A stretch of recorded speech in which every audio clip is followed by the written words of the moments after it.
Good.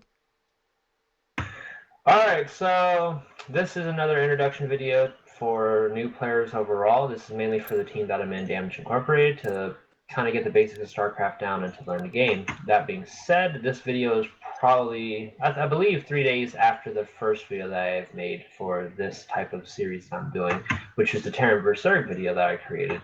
Um, but at the current moment, in this replay, I'm at gold level fighting a platinum level player. That being said, none of these levels are really great. To be honest, it really doesn't get interesting until you hit about Master Level Plus, which I was sitting at consecutively for multiple seasons. But that being said, I have stepped down from the StarCraft scene for quite some time. But out of nostalgia, respect for the game, and being a long time entertainment for me, it's good to go back to it and enjoy the game for what it is. Now, in this match, it is a Terran versus Terran matchup, meaning a mirror matchup, two of the same races, and we will kind of go step by step of what the gameplay is like and what each individual is trying to do. Now, Ryan again is with me, aka Ranger Snooch. He is currently my video man that's recording and creating this whole video setup. So, Ryan, if you want to say hi or say anything to anyone, it's a good thing to say now. Hello. That being said, you remember the setting for switching it to my camera view? Yeah, I've already done that. Alright, so without further ado, let's begin the Game replay. resumed. Is it doing as it should be, following my camera angle? Yes. Alright, so we'll speed this up times 2. Kind of go through the beginning. The beginning is always the same. That is your main building. Every race has one. It's your main startup building that creates workers. Workers allow you to gain economy and build up an army, a giant town of buildings, production buildings, and you pretty much go into a war from there on.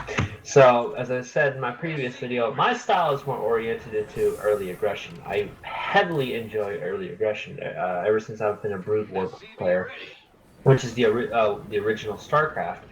Most games would usually consist upon some form of early aggression before an expansion. Starcraft 2 meta is completely different from that, from what I've seen. It's always really sketchy on, you place down fast expansions, you get mass economy, and then you just duke it out with armies. I like to have more of a micro sense early game where we have smaller number of units, but because of that, it also requires a greater amount of micro, which is unit control, to effectively use them. So right now, I figured, hey, I've wounded the SCV.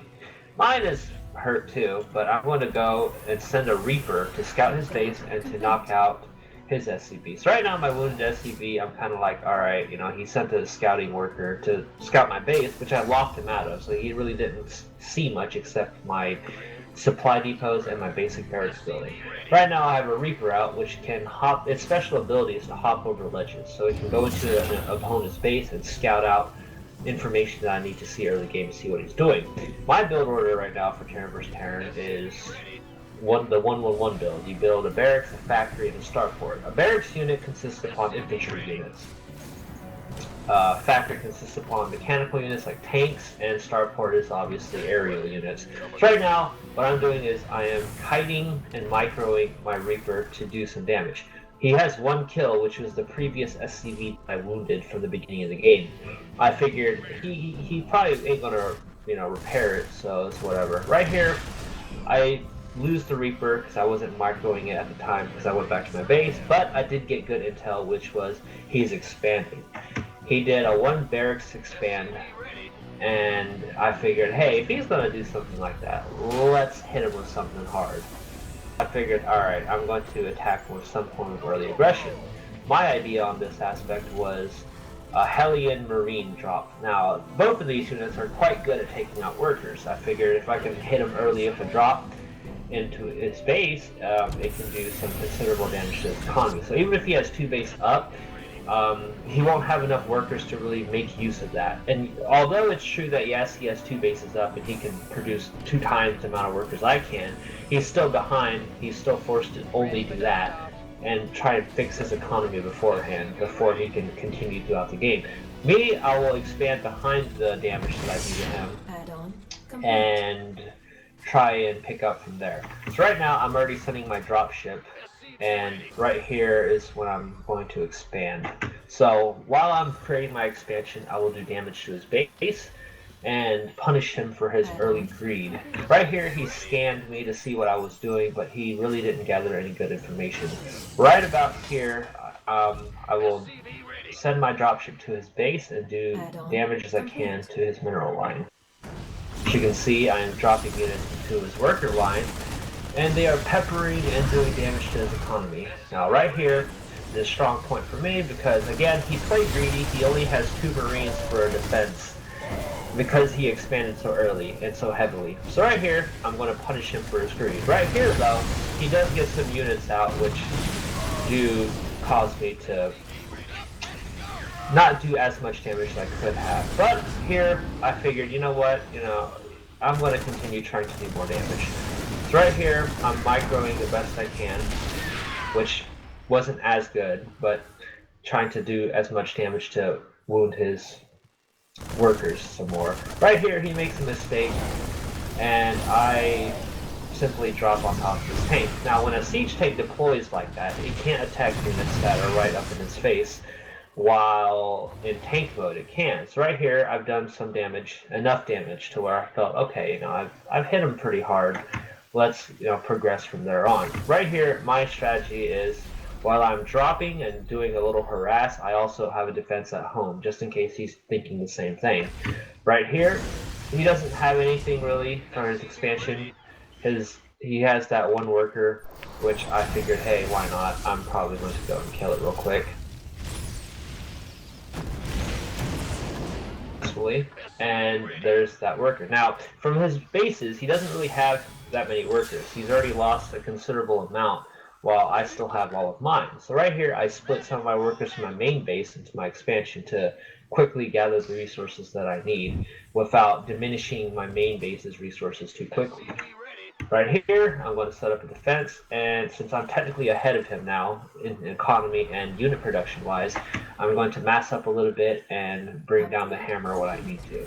Right here, I set up my defense at home from main base for any dropship play that I previously did, where he can also do the same since we're the same race. I prepared for that. And right here is when I figured, hey, I'm going to go and drop him some more. My dropship's still alive. I can repair my wounded Hellion with workers, which is a unique racial ability for Terran workers, is to repair. And then I will continue to drop him and do what I need to do. Right here, simply building up, gaining production buildings, upgrade buildings, and then from here on, it's a simple move out and attack. So right here, I figured, hey, I'm going to drop him again. I mean, he scanned me, and, I'm not too worried about that. I have supply blocked myself, so I'm building more supply to build more troops. Other than that, I do have a decent defense at home, and here I scout with my Hellions to see if, there's any action going on his end. Right here, I'm going to do a multi-pronged attack. I'm going to send my Hellions to his expansion to burn any workers and drop his main to do any damage. Right here, I see that he has an army, but he quickly leaves and the victory is mine solely for one reason. Now I'll kind of explain why he left. First and foremost, if you look at the siege tanks and all of the Marines that he had, that was pretty much his entire army. Now, he was planning on sending that to my expansion and knocking me out, or doing damage and trying to finish me off. Now, the problem with what he just did was he has no defense at home whatsoever. That allowed my dropship at the top right corner, or top left corner, to simply destroy his mineral line once again. That is horribly crippling his economy, which affects all of his gameplay with everything. You can't make buildings, you can't make army units, you can't do nothing because your economy is crap. So he already knew I lost, I can't really do anything, I'm done. Back at home, I have considerable defenses for any counterattack play. They're not the best, but they're enough for me to hold off an attack to build reinforcement troops to maybe supplement it, or overall to hold off any stupid attack.